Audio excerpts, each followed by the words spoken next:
All right.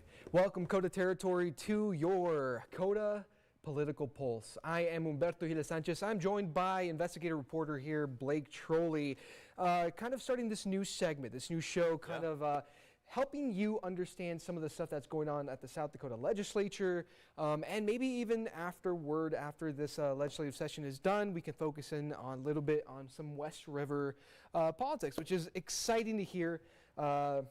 Hopefully you watching right now will enjoy this. It's something that we've been working on for quite a bit. So today we are focusing on two bills having to deal with property tax. Senate Bill 216 and Senate Bill 191. I know you've done some very extensive research to say, having those long drives to here. I think that the place to begin with property taxes is the fact that property taxes found me. You know, I just started reporting here back in January, and it was one of those situations where obviously we have a very short legislature here. Right. I had to figure out, what are we going to cover? And pretty quickly, it was like, well, it looks like property taxes are on the mind of just about everybody here in the Black Hills. So we began digging into a lot of these bills. And just a little history lesson before we get into what has kind of survived as we enter the final week of the legislature here is the fact that, legislators, they put out a lot of bills on this. There were a lot of bills attacking property tax, trying to provide some sort of property tax reform introduced, and now we're down to 3 bills.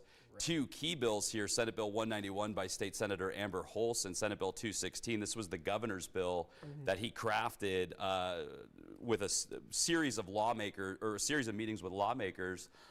These bills have really become kind of center stage as we enter this last week here of the legislature. And I mean, since you've been to Pierre, you've felt the room, you felt the room and kind of the reactions you've gotten from various lawmakers of the state. How has the reception been to both of these bills? All right, well, we'll start with Senate Bill 191. It really depends on who you ask. If you ask a homeowner, especially a West River homeowner, people who live here in the Black Hills, they will say that Senate Bill 191 is really the bill that provides them the relief that they're looking for. Just a recap of this bill. What this bill essentially does is it caps assessment increases year by year at 3%, but it also has a rollback feature to it. So if you bought your house before November of 2020, your house will be retroactively reassessed at that value. So instead of these valuation increases that we've heard about, you'd be reset, and there would be a 3% cap each year going forward. So a lot of homeowners, that's very popular, obviously, with a lot of homeowners who've had these really serious valuation increases. That said, there's concerns that Senate Bill 191 is going to raise taxes on other classes of property, specifically on businesses and on agriculture. Why would that be? So essentially, as property valuations go down, the thought is that levies have to go up on other properties. So what we heard a lot last week in House State Affairs is that Senate Bill 191 is going to raise levies on properties that did not get these valuation rollbacks, and that others will be paying more in levies. Now, State Senator Holtz, a couple of things. She did provide an amendment. She put a couple of amendments through, but one of the amendments that she put on this bill was to make sure that all of these, that the tax burden of homeowners all remains within homeowners. It doesn't get shifted onto ag into businesses. And she had made a comment that said, I'm not here looking to shift taxes outside of the homeowner category, but I am here to try to bring down some of the payments that some are making within that category. And I mean, kind of talking about some of those payments, I mean, we're looking at, like that magic number, right? That 3%. So kind of talking a little bit about that magic number, how would that look for a homeowner, especially separating those, separating the business, and kind of how would that look for the homeowner versus the business? Okay, so if you look at a homeowner, if you had bought your house before November of 2020, your home will be reassessed. So retroactively, it will be reassessed under that 3% mark. So going forward, you'd have a 3% cap year over year at what your home will be assessed at. Now, if you bought after November of 2020, you're still locked in. So people who bought, let's say, in 2022, they would still have a retroactive reassessment as well, but it would begin at their purchase price in 2021 and 2022. Again, Farm Bureau, they remain against Senator Hulse's bill, and they say that despite her amendment, they believe that the amendment is flawed. It will still shift these costs onto agriculture. I do want to go, though, to... And I was going to say, how does that differentiate from the governor's bill? So the governor's bill has a series of different things that it does. So, and this is SB 216. Sorry, I keep cutting you off. 216 and one. No, you're good. You're good. I think one of the things to talk about when we speak about the governor's bill versus Amber's bill on reassessments and on assessment caps is how the assessment caps work. So Senator Hulse's bill has an assessment cap 3% year over year on individual properties. The governor's bill has a 3% assessment cap county-wide on the owner-occupied category. So as a category, it doesn't move 3%. But whereas under Hulse's bill, it's 3% with individual homes. And a lot of the homeowners, this is why they're pushing for Hulse's bills, they like the security of knowing that each individual home is under a 3% cap. So that's where it becomes very popular with the homeowners that have experienced tremendous valuation growth. Right. Now, the governor's bill also does a couple of different things. It limits the amounts that counties can increase their budgets based on new construction. So as new construction takes place, counties can increase their budgets, and this is theoretical to the fact that if you have more construction, you have populations growing, you need more services. Exactly. So his bill provides a cap on that growth, and it also really opens up the gates, so to speak, for people on the assessment freeze program. The assessment freeze program allows people to freeze their assessments, and his bill raises the income limits, and it also raises the home value limits under that program to kind of get a lot more people into that program. I mean, even from the explanation that you've been giving, you can see why the public is concerned about this, and you can see why the legislator has had very constant talks about both of these bills. In fact, so much so that you were able to talk to the majority leader for the House. What did he have to say about that? Yeah, so I do want to go to a couple of the things that I touched on with Majority Leader Scott Odenbach, and keep in mind the House is set to vote on these bills today. We'll start here, and I want to go here because, again, State Senator Hulse's bill took a lot of heat in committee last week from various different, I guess, interests, so to speak. The Department of Revenue said that her bill would wipe $16 billion of valuation off the rolls. They brought up the fact that it will increase levies on other properties. Despite that testimony, Majority Leader Odenbach, the House State Affairs Committee was at this point motioning to send the bill to the 41st day, which is essentially killing the bill for the session. Right. But Odenbach had actually spoken against that. He wanted to send this bill to the floor. So we will go here. I was able to speak with him about that speech that he made. Here, we have word from us here. If we can take that interview here real quick. A couple things that I noticed there is, like, one, you made a pretty impassioned plea to make sure that Senate Bill 191 actually made it out onto the House floor. Well, that's right. I think that as concerns property taxes, and especially for those of us who represent the folks West River, we need some shock therapy. We need to change the focus, as you hear so often from all the lobbyists that come in, on all the things that could go wrong, all the reasons we shouldn't do this, to change the focus on forcing the people who are spending the tax money to find ways to make it work, to find ways to innovate. And frankly, to the extent that some say, well, this is going to shift the burden here or there. I mean, what Senator Hulse's bill does, if we're talking about that, if that's the case, that new homeowners see their taxes going up more than those who've lived in their houses and want to stay there, I would encourage them, first of all, to go to their county commission meetings, go to their school board meetings when it's budget time, and start asking the tough questions. Start demanding that those budgets don't go up by double digits, because that's the problem is, and I've been saying it all session, it's the spending. And so we've got to do some of these things and pass these bills through to, again, turn that focus onto the spending and onto the needs of the taxpayers more than all the units of government who show up all the time and say we can never do anything different. Do you support both of these bills? Do you plan to vote in favor of both of these bills on the House floor? Yeah, I do. I've commended Governor Roden for when he came into office the way he did midway through the session, understanding that this needs to be a priority after our former governor, never mentioned the issue at all in her budget address, and putting together, trying to see consensus So we need to do those things that are in that bill. I think Representative Jameson's bill, though, that's passed out of the House that limits the spending is a very important piece of that. I think it can be merged with Senate Bill 216, the governor's bill. And then I think we need to also take a very strong look at Senator Hulse's bill and kind of as a matter of priorities, if you will, see how much of a rollback we need to do to give these homeowners immediate relief. You know, it was described as one testifier said the one bill is an actual tax rollback right now, Senate Bill 91, and Senate Bill 216 was more just limiting the rate of growth. And when I listen to taxpayers, I'm not sure we need to be talking about growth in their taxes, growth in government at all. We need to be looking at what will give them the most immediate relief right now. You had said that you live in Spearfish, and I think most people at the Black Hills understood probably this statement that you made, but that you said it's ground zero for this issue.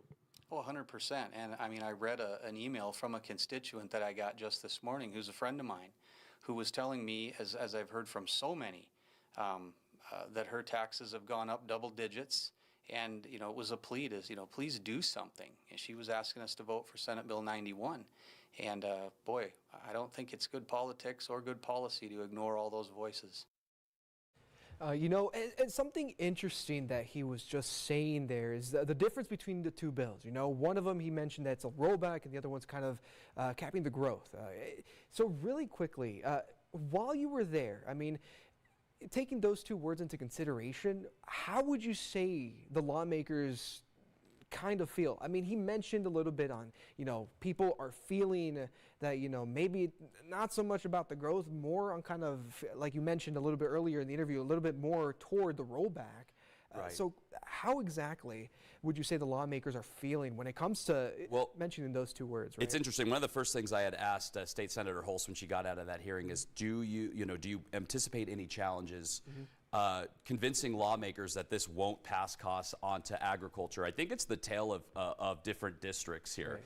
If you have a district, especially out here West River, you know, you have a lot of constituents that have taken on these home valuation increases, and you're trying to provide them relief. That said, I sensed a lot of concern from lawmakers, I would presume, that have a lot of agriculture in their districts that want to make sure that they're not going to be supporting something that's going to ultimately burden more tax onto their constituents. Right. That said, Hulse has amended the bill. She says her amendment ensures that the tax burden shift, this levy shift, remains within agriculture. Again, Farm Bureau, you know, they remain against it. They just say that looking at this bill, looking at this amendment, they're not sold that it will essentially keep the tax burden within the owner-occupied category.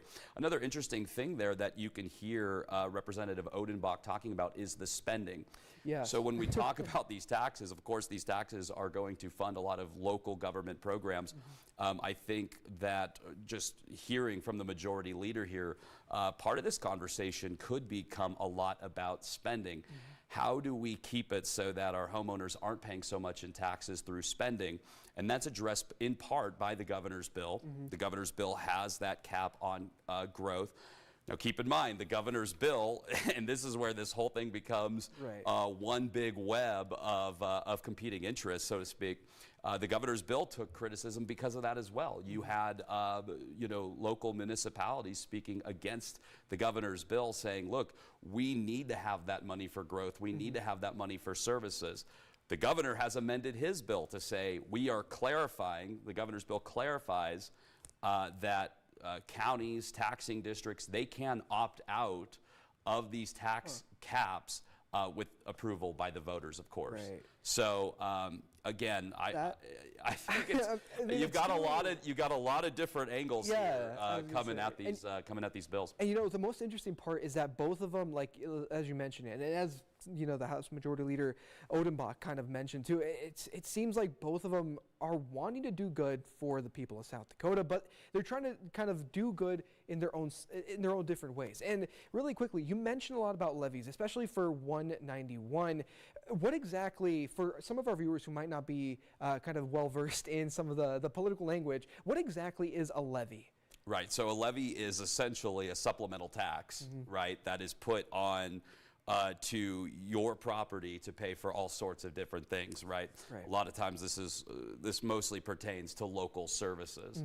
And so when home valuations go up, you have people paying a lot in property taxes. Therefore, they don't have to raise the levies across the board on everybody, because levies are paid across the board by everybody. But when property valuations go down and they stop drawing that money for those local services, and again, this does include education, although education, it gets a little bit, we'll keep it at a very simple level here. I don't want to go too far down this rabbit hole. We'll be here all day. Besides to say that, yeah, so levies are put onto properties and they pay for a lot of local services. The idea, again, is that as property valuations go down, they have to, so let's say like the real estate market tanked or something like that, but they still need to fund these services. They're able to put levies then on these properties. Everybody pays these levies, and that keeps these local services going. And so with the governor's bill, or sorry, so with Hulse's bill, the idea is, well, if these valuations go down and we have all these services, people are going to have to pay more in levies, and this is going to come out on other property owners. No, exactly. And kind of talking a little bit about, some of the bills again, and we'll get to what the governor kind of had to say about the bills, but kind of talking a little bit more about here, let's kind of shift to West River, right? Looking at both of these bills, which one, I mean, I hate to say this because it's like not putting our own opinions on this political, the property bills. But when it comes to West River and East River, the biggest city in South Dakota being Sioux Falls, and the second biggest city being Rapid City, which one, which of these bills is seen more support by the community West River? West River, I would imagine that West River 191 would probably get more support, just because, if you look at the Black Hills, this is a place there were a lot of people from across the country that had migrated into this area, from my understanding of it. Keep in mind, I am one of them from a couple months ago.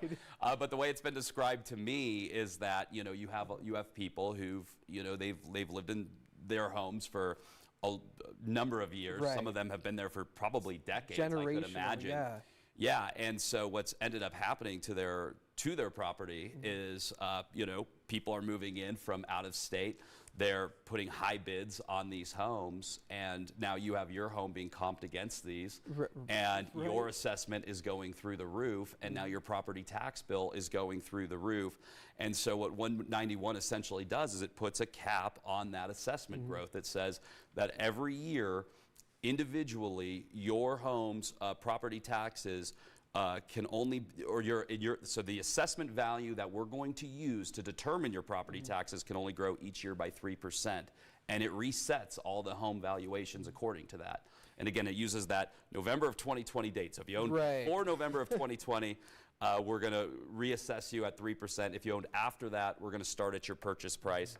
And one of the pitches State Senator Hulse has made about her bill is that, look, while some people are going to get this retroactive reassessment, people who buy currently are also going to have that security of knowing that every year their home valuation assessment won't go up by more than 3%. Yeah, and kind of enticing, people out of state to kind of maybe look into some of the property here in the state, attracting, some more growth to the area as well. But as we continue our conversation here, let's focus in more about what the governor had to say about the bills. What exactly were some of his comments?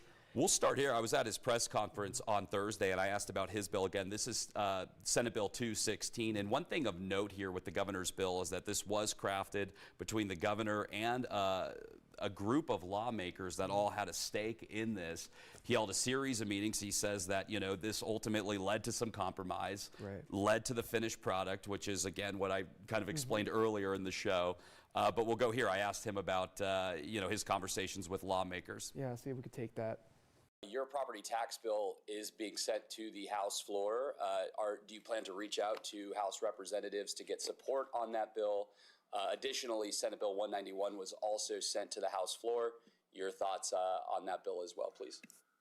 Okay, yeah, well, we've been having ongoing conversations from day one in the legislature. The first week, organized that task force comprised of legislators to come to the table. We met like 3 or 4 times and had obviously a great deal of input to come with a product that we introduced. It added one more amendment to that product at the end of the day to make it clear that and allow local governments to opt out of the 2% limitation on new growth. So yeah, we've had dozens and dozens of conversations about that. There's been a lot of confusion about what this bill represents as far as a shift in taxes, and I've said quite simply that it doesn't represent a shift. There's been semantics about the verbiage, but simply put, if a bill does not decrease valuation of one class of property, then you're not shifting burden onto the other class of property. And in the case of 216, it's quite the opposite. What 216 does is stop the shift that's currently taking place as homeowner values have went up dramatically in comparison to the other classes of property. And so this will be a stopgap for 5 years to limit that growth on owner-occupied to 3%. Now, there's other legislation out there that devalue or go back in time and reset values to a lower place, and some of those represent a tremendous shift to the other class of property. All right, so let's kind of break down exactly what the governor said there.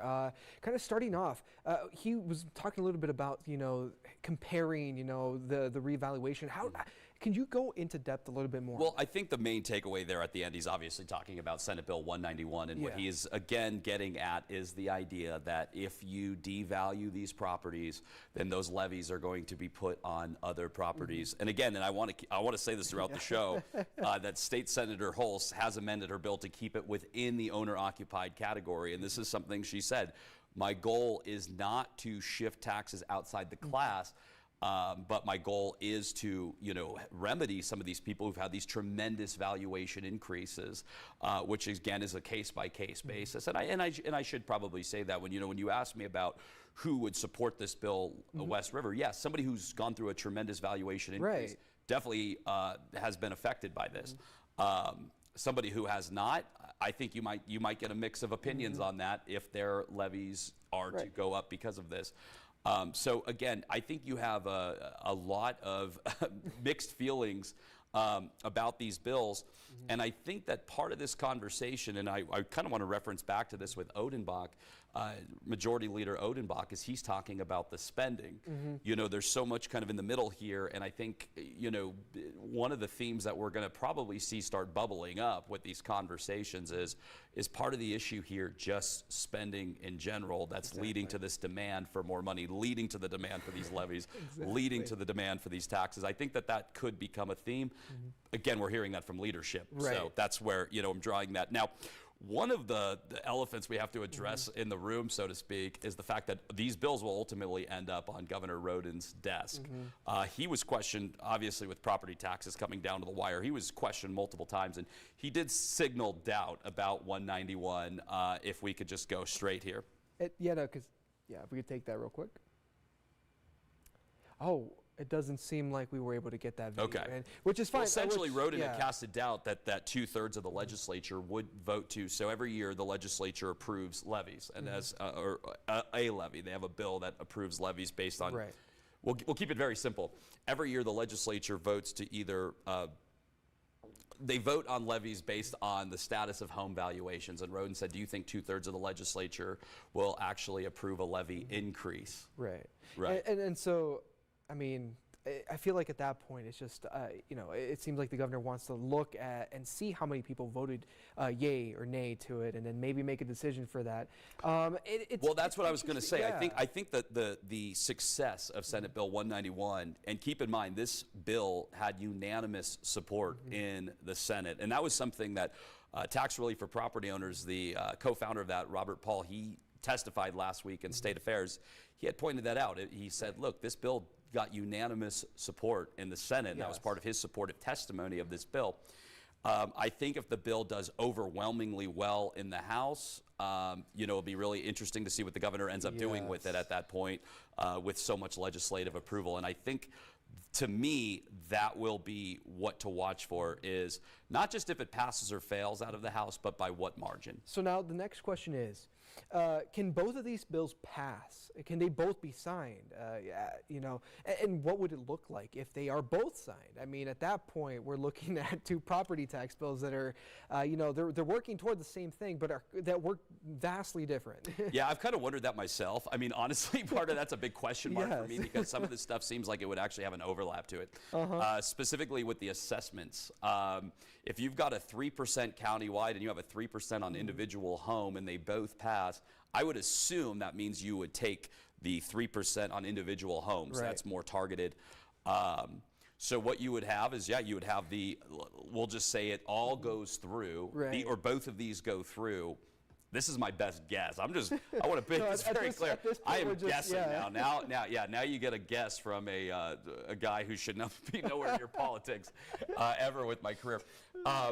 So here's my best guess on this. If they were both to pass, you would have a 3% assessment on individual homes. You would see those retroactive reevaluations.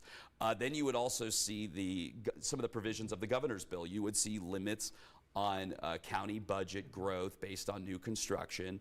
And you would also see more people qualifying for the assessment freeze program.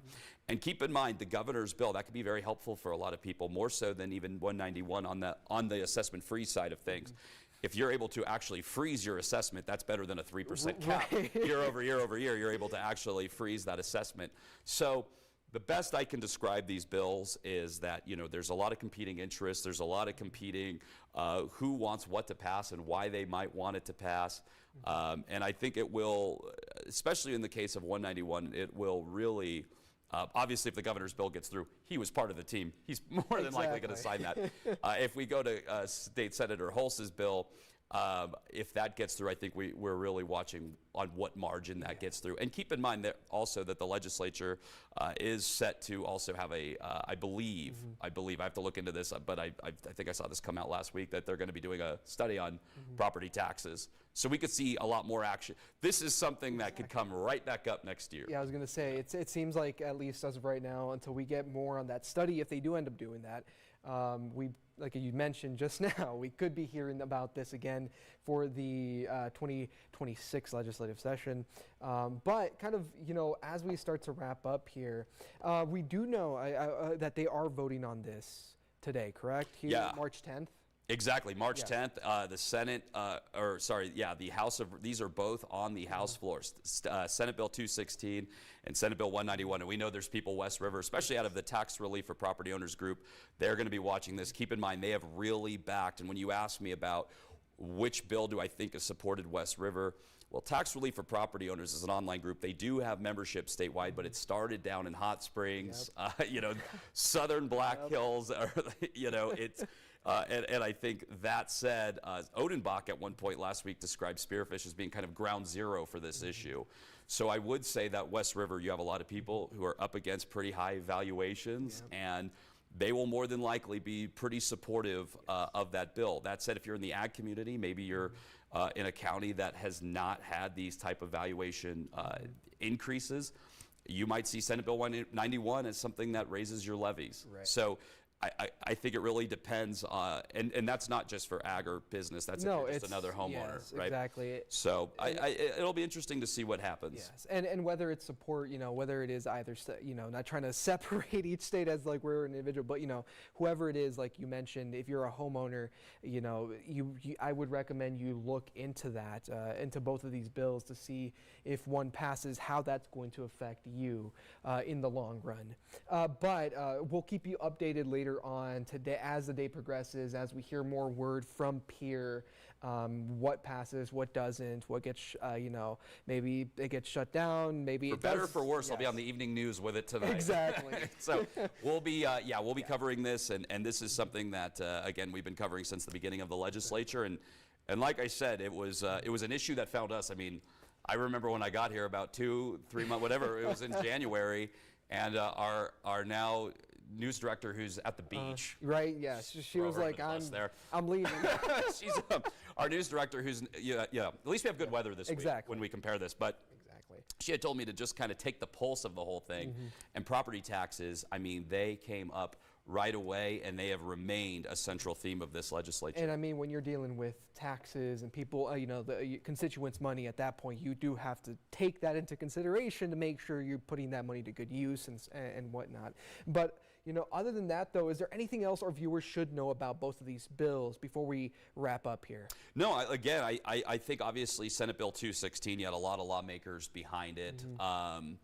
There were some concerns about, county growth and what it could mean for the budgets, but the governor does have that amendment in there to allow them to opt out with voter approval. So I think if that one gets through on any margin, obviously the governor was behind it, he'll more than likely sign it. I think with 191, and this is, again, it's speculation, complete speculation here. I think that if it ends up getting overwhelming support in the House of Representatives, the same way that it did on the Senate floor a couple weeks ago when it got unanimous support. I do truly believe that at that point, I think it definitely raises the possibility that it gets signed into law. Yeah, I was going to say, and then that'd be, it'd be, like you mentioned, it all falls down to how many people support it, how many yays versus how many nays to it. And as you mentioned, I mean, at the end of the day, if they both pass, it's on that governor's desk. The governor will, make that final decision, what happens. And, at that point, I'm not going to say anything that's going to get me, a lot of backlash. But, it is up to, if it passes, it's on the governor's desk. It's up to the governor at the end of the day to make sure that whatever is done is, the best for the people of South Dakota. Exactly. Now, and one last thing I will say is going forward on this entire conversation, especially as we hear this from leadership, is I do think that we're going to hear some debate, to say the least, on local spending. I mean, whether it's 191 or the governor's bill, I think local spending, as you kind of heard Majority Leader Odenbach talking about that, I think that's something that lawmakers may start taking a look at.